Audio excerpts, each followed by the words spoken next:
सुनो जी, मैं सोच रही हूँ कि हम अपने बेटे नवीन से मिलने चल रहे हैं। तो वहीं अपनी बेटी रवीना को भी बुला लेते हैं, क्योंकि अब उसकी बच्ची भी छुट्टी हो रखी है, तो दोनों बच्चों से वहीं मिलना हो जाएगा। अब दोनों भाई बहन एक ही शहर में रहते हैं, तो फिर क्यों बेटी को इधर बुलाकर परेशान करना। वो भी अपने भाई भाभी से मिल लेगी। सुमित्रा जी ने अपने पति राम किशन जी से कहा, तो राम किशन जी बोले, हाँ भाग्यवान, बात तो तुम सही कह रही हो, दोनों बच्चों से वहीं मिलना हो जाएगा। मैं ज़रा नवीन को फ़ोन करके बता देता हूँ कि हम लोग आ रहे हैं। हाँ ठीक है जी, कहते हुए सुमित्रा जी रसोई घर में चली गईं। और इधर राम किशन जी ने अपने बेटे नवीन को फ़ोन किया, तो उधर से तेज़ संगीत के बजने की आवाज़ आ रही थी। कई लोगों के ठहाकों की भी आवाज़ें आ रही थीं। तो राम किशन जी को लगा कि उन्होंने गलत समय पर कॉल कर दिया। बेटा, लगता है कि तुम ज़्यादा व्यस्त हो, बाद में फ़ोन करता हूँ, राम किशन जी ने कहा। तो नवीन बोला, हाँ पापा, आज कुछ दोस्त जो शादी में शामिल नहीं हो सके थे, उनको खाने पर बुलाया था। वही पार्टी चल रही है जिसका शोरगुल आप सुन रहे होंगे। बाद में बात करते हैं, ये कहते हुए नवीन ने फ़ोन काट दिया। तभी अंदर आते हुए सुमित्रा जी ने कहा, क्या हुआ जी, क्या कहा है नवीन ने। कुछ नहीं भाग्यवान, लग रहा है वो अपने दोस्तों को अपनी शादी की पार्टी दे रहा है, इसलिए बात नहीं हो पाई, कल बात करते हैं। तुम तो अपने चलने की तैयारी करो, परसों हमें चलना भी है। हाँ जी, वो तो ठीक है, लेकिन पहले बेटे से तो बात हो जाने दो। कहीं हम सारी तैयारी कर लें और बेटे के पास कहीं समय ही ना हो। अरे लगता है तुम भी पगला गई हो। बेटे के पास हम चल रहे हैं, बेटा हमारे पास नहीं आ रहा, जो उसे समय नहीं मिलेगा। कहते हुए राम किशन जी ठहाके लगाकर हंसने लगे। अगले दिन रविवार था, आज तो नवीन फ्री होगा। ये सोचकर राम किशन जी ने अपने बेटे नवीन को फिर से फ़ोन लगाया, लेकिन आज भी कुछ आवाज़ आ रही थी। पर आज बात करनी बहुत ज़रूरी थी, इसलिए रामकिशन जी हिम्मत करके बोले, नवीन बेटा, मैं और तुम्हारी माँ कल ही ट्रेन से तुम्हारे पास आ रहे हैं, और तुम्हारी दीदी भी अपनी बेटी महक के साथ वहीं आ रही है, ताकि वो भी हम सबसे वहीं मिल लेगी। ये सुन नवीन तुरंत बोला, पापा आपने आज फिर गलत समय पर फ़ोन कर दिया। सविता के ऑफिस के बॉस आए हुए हैं, मैं बाद में बात करता हूँ। कि अगर नवीन फ़ोन रखने ही वाला था, तभी रामकिशन जी ने कहा, बेटा आज बताना ज़रूरी था, इसलिए फ़ोन करना पड़ा, क्योंकि हम लोग कल ही निकल रहे हैं। अच्छा पापा, तो क्या आप सभी लोग आ रहे हैं? वो क्या है ना, दिक्कत हो जाएगी। अरे नहीं बेटा, हमें तो कोई दिक्कत नहीं होगी, अपने बेटे के घर में भला हमें क्या दिक्कत हो सकती है। रामकिशन जी ने कहा। तो नवीन बोला, आपको दिक्कत नहीं होगी पापा, लेकिन हमें दिक्कत हो जाएगी। नवीन के इस जवाब से तो रामकिशन जी हैरान रह गए। बगल में खड़ी सुमित्रा जी भी सारी बातें सुन रही थी और सोच में पड़ गई कि अभी वो अपनी बेटी को क्या बताएंगे और कैसे बताएंगे कि नवीन ने आने से मना कर दिया। शादी के पहले तक तो नवीन ऐसा नहीं था, शादी के बाद फिर क्या हो गया कि वो इतना बदल जाता है कि अपना परिवार ही उसको पराया लगने लगता है। बेटे की बातों से आहत रामकिशन जी ने रात का खाना नहीं खाया और चुपचाप वो सो गए। पर इधर सुमित्रा जी सोचती रहीं कि कल उन्हें अपनी बेटी को बताना होगा कि वे लोग मुंबई नहीं जा रहे, इसलिए वो भी अपने भाई के घर जाने का प्रोग्राम कैंसिल कर दें। लेकिन इसका कारण क्या बताएंगे, ये सोच सोच कर सुमित्रा जी का दिल बैठा जा रहा था। अगले दिन सुबह रामकिशन जी सोकर उठे ही थे कि तभी नवीन का फ़ोन आ गया। तो कपकपाते हाथों से रामकिशन जी ने फ़ोन उठाया।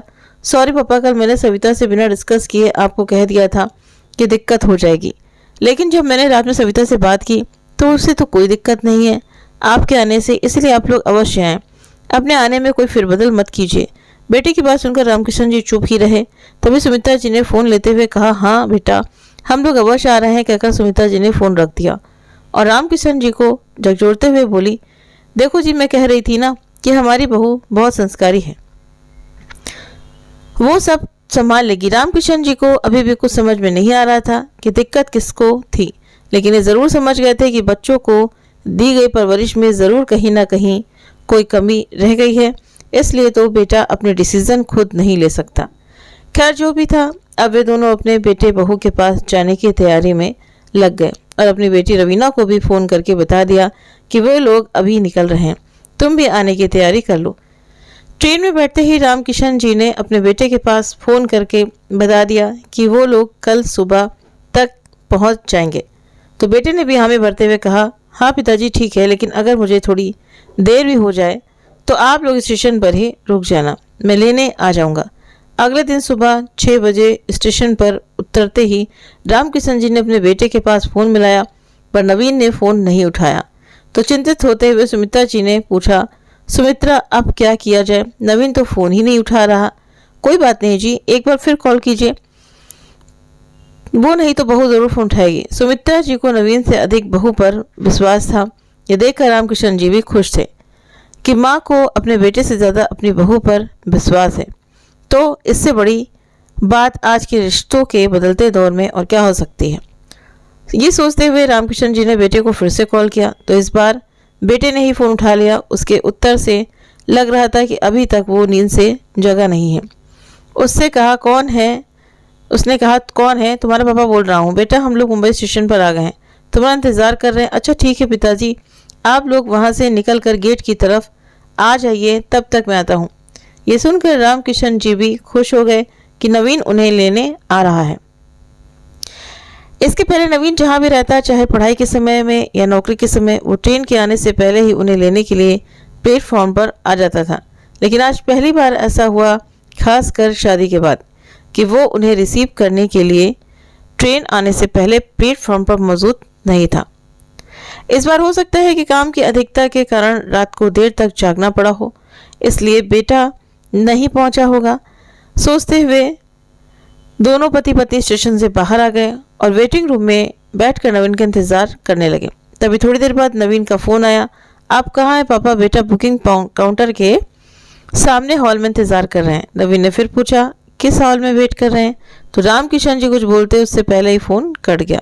वो दोबारा फ़ोन लगाने ही वाले थे कि नवीन उन्हें ढूंढता हुआ वहाँ तक आ गया। रामकिशन जी ने बेटे की तरफ देखा, वो गुस्से में लाल हो रखा था।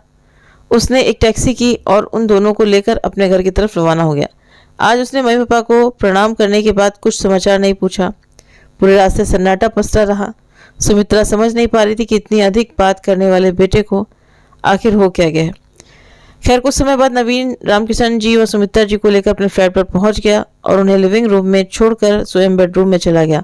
वहां बहू अभी सोई हुई थी। वो हड़बड़ा कर उठी और तुरंत बाहर लिविंग रूम में आकर उसे रामकिशन जी और सुमित्रा जी के पाँव छुए और वापस चली गई। तभी नवीन ने बाहर आते हुए कहा, पापा उस वक्त तो मैं कुछ नहीं बोला कि क्या स्टेशन पर आपसे झगड़ा करूंगा, लेकिन आपको कितनी बार फ़ोन किया, आपको फ़ोन तो रिसीव करना चाहिए। मैं इतनी सवेरे उठकर आपको लेने स्टेशन गया था और आप हैं कि कॉल ही नहीं रिसीव करते। आप भी अजीब हो गए हैं। नवीन का व्यवहार देखकर रामकिशन जी हतप्रभ थे। उन्होंने स्वयं को दोषी मानते हुए कहा, सॉरी बेटा, थोड़ा इस उम्र में श्रवण दोष और स्टेशन पर शोरगुल के कारण फ़ोन रिसीव नहीं कर सका। नवीन की आवाज़ तेज होते जा रही थी। आप जानते हैं पापा, ऑफिस का काम निपटाने के लिए रात देर तक जागने के बाद भी सुबह जल्दी उठकर मैं आपको लेने गया और आप इतने लापरवाह हैं कि फ़ोन भी नहीं उठाते। बाहर खड़ी नवीन की बहन रवीना और उसकी बेटी महक ये सब सुनकर अवाक रह गई। रामकिशन जी भी अपना सर झुका चुपचाप नवीन की बातें सुन रहे थे, ताकि नवीन को लगे कि उसकी बातें और आरोप उन्होंने स्वीकार कर लिया है। ये ज़रूरी भी था, क्योंकि वो नहीं चाहते थे कि नई नई बहू के सामने कोई तमाशा हो। लेकिन नवीन ने अपने माता पिता पर जोर जोर से चिल्लाकर अपनी पत्नी सविता के सामने बेटे और बाप के रिश्तों की कलाई ज़रूर खोल दी थी। जिस माता पिता को बेटे ही सम्मान न देता हो, उसे बहू क्या सम्मान देगी। सुमित्रा जी ने देखा कि उसकी बहू भी कमरे में पर्दे के पीछे खड़ी होकर सारा दृश्य देख रही थी। तभी अचानक डोरबेल बजी। लगता है रवीना आ गई है।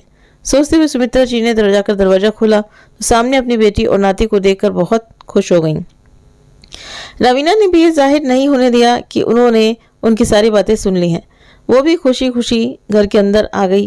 थोड़ी देर बाद सविता ने चाय बनाकर उन तीनों को बाहर हॉल में ही दे दी और जल्दी जल्दी तैयार होकर एक साथ दोनों पति पत्नी अपने ऑफिस के लिए निकल गए। जाते समय नवीन ने कह दिया कि माँ दीदी आप लोग खाना खा लीजिएगा, मैट खाना बनाकर जाएगी। सविता ने उसे ज़रूरी निर्देश दे दिए हैं। बोलते हुए वो घर से बाहर निकल गया। पूरे दिन भर रामकिशन जी और सुमित्रा जी अपने बेटे की कई बातें भूलकर बेटी और नाती के साथ खुशी खुशी दिन बिताया। शाम को जब सब लोग एक साथ खाना खाने बैठे तो नवीन ने अपनी भांजी महक से कहा, देखो महक, चबा चबा कर खाया करो, ज़्यादा देर तक चबा चबा कर खाने से गुस्सा भी कम आता है। इतने में महक बोल उठी, मामू मुझे लगता है इस शिक्षा की ज़रूरत तो आपको अधिक है। आपने सवेरे सवेरे नाना जी के साथ ठीक से बिहेव नहीं किया। Learn to behave yourself ten teacher others, कहकर वो बिना खाना खाए ही वहाँ से उठ गई। तभी रवीना ने अपनी बेटी को डांटते हुए कहा, महक बड़ों से ऐसी बातें करते हैं क्या? मम्मा पहले बड़ों को समझाओ फिर मुझे बताना, कहते हुए महक तेजी से अपने कमरे में चली गई और जोर से दरवाज़ा बंद कर दिया। भैया मैं अपनी बेटी की तरफ से आपसे माफ़ी मांगती हूँ, रवीना ने नवीन की तरफ देखते हुए कहा। तो नवीन कुछ नहीं बोला और चुपचाप उठकर बिना खाना खाए ही अपने कमरे में चला गया। कल रात के बाद आज सुबह से ही वातावरण तनावग्रस्त था। सविता ने रामकिशन जी को चाय लाकर दे दी। रात में उसके और नवीन के बीच क्या हुआ किसी को नहीं मालूम था, परंतु कुछ तो ऐसा हुआ था जिसकी प्रति छाया उन दोनों के चेहरे पर सुबह भी दिख रही थी। सविता नवीन को भी चाय देकर चली गई, लेकिन नवीन ने आज चाय नहीं पी। चाय वैसे कि वैसे रखी रही। थोड़ी देर बाद सविता बाथरूम से निकलने के बाद तेज स्पीड से तैयार हुई और जाकर डाइनिंग टेबल पर बैठ गई। तो नवीन ने ही किचन से नाश्ता लाकर सविता के सामने टेबल पर रख दिया। बेटे का बहू के लिए नाश्ता लगाकर टेबल पर रखना रामकिशन जी को कुछ अजीब लग रहा था। वो कुछ कहते उससे पहले सुमित्रा जी ने उन्हें इशारों से चुप ही रहने के लिए कहा। सविता नाश्ता करने के बाद चुपचाप अपने ऑफिस के लिए निकल गई। नवीन भी ठीक उसके पीछे पीछे निकल गया, लेकिन थोड़ी देर बाद ही नवीन वापस लौट आया। उसके चेहरे पर तनाव के भाव स्पष्ट झलक रहे थे। वो आते ही शुरू हो गया, देखिए आप लोगों को सुनने में तो कुछ अजीब जरूर लगेगा, लेकिन इतना शोरगुल वाला माहौल मेरे लिए ठीक नहीं लग रहा है। टीवी का लगातार ऊंचे वॉल्यूम पर चलना, दीदी और महक का जोर जोर से आपस में बोलना मुझसे बर्दाश्त नहीं होता। भाई के मुंह से ऐसी बातें सुनकर रवीना की आंखों में आंसू आ गए। वो रोते हुए बोली, भैया अगर मेरे व्यवहार से तुम्हें तकलीफ हो रही है तो मैं माफ़ी चाहती हूँ। मेरी बच्ची थोड़ी लाउड बोलती है, मैं भी उससे बात करती हूँ, ये डांटती हूँ तो वो थोड़ी लाउड हो जाती है, इसके लिए मुझे माफ़ कर दो। रामकिशन जी पूजा पाठ कर रहे थे, उनसे रहा नहीं गया, वो पूजा के बीच में ही उठ गए। उनकी आदत हमेशा सुनने की ही रही है। वे दूसरे की बातें पहले अच्छी तरह सुनते हैं, उसके बाद ही अपनी प्रतिक्रिया जाहिर करते हैं ताकि विरोध और विवाद शांत हो जाए। लेकिन जब पानी सर से ऊपर निकल जाए तो इस तरह से फट पड़ते हैं जैसे भूचाल आ गया हो। आज भी वो भर्रा गए। देखो नवीन, जब से हम लोग आए हैं मैं देख रहा हूँ कि तुम असहज हो गए हो, किसी को कुछ भी बोल देते हो। अगर मुझसे कुछ कहोगे तो मैं बर्दाश्त कर लूँगा, लेकिन अगर अपनी माँ और बहन की इज्जत नहीं करोगे तो मैं इसे कतई बर्दाश्त नहीं कर सकता। मेरी बेटी मेरे कहने से यहाँ आई है, उसके दिल को दुखाने वाली कोई भी बात कहना मुझे मेरा अपमान लग रहा है। तुम्हें क्या लग रहा है कि तुम खुद ही यहाँ तक पहुँच गए हो? तुम्हें बनाने में और यहाँ तक पहुँचाने में परिवार के हर सदस्य का योगदान है।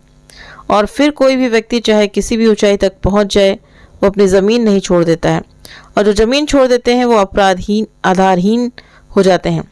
कहते कहते रामकिशन जी हाँफने लगे। पूरे वातावरण में सन्नाटा छा गया।